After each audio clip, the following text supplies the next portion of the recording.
দুনিয়ার লোভ, দুনিয়ার নেশা বাড়ানোর প্রতিযোগিতা, আরো গাড়ি, আরো বাড়ি, আরো বিল্ডিং, আরো দালান, আরো জায়গা, আরো জমি, আরো ক্ষেত, আরো ফসল, এই নিয়ে বাড়াবাড়ি। আল্লাহ তাআলা বলেন সব এগুলো তোমাদেরকে ডুবাইয়া দিল, আখিরাত ভুলাইয়া দিল।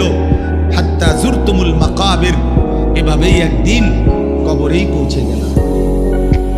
সাবধান বান্দা, এই কবরে আসলেই তুমি জানতে পারবা তোমার নাফরমানির শাস্তি কি।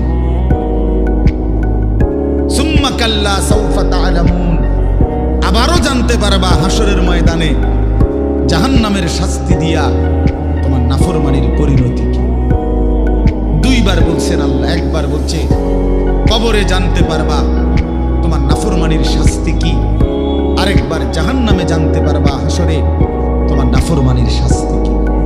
সামান্য কয়টা বুট বেচতে বেচতে বেচারা এক ওয়াক্ত নামাজ পড়ে না, কদ্দুর চা বেচে, দুইটা বন বেচে, বেচারা এক ওয়াক্ত নামাজ পড়ে না। একটা অটো চালায়, নামাজ পড়ে না। একটা সিএনজি চালায়, নামাজ পড়ে না।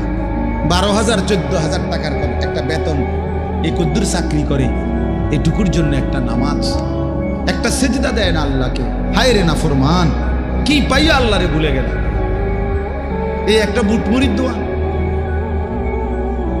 একটা বন বিড়ির দোকান, একটা অটো, একটা সিএনজি, 12,000 14,000 20,000 টাকার একটা সামান্য চাকরি, এই সামান্য এটুকুর জন্য আল্লাহকে ছেড়ে দিলেন,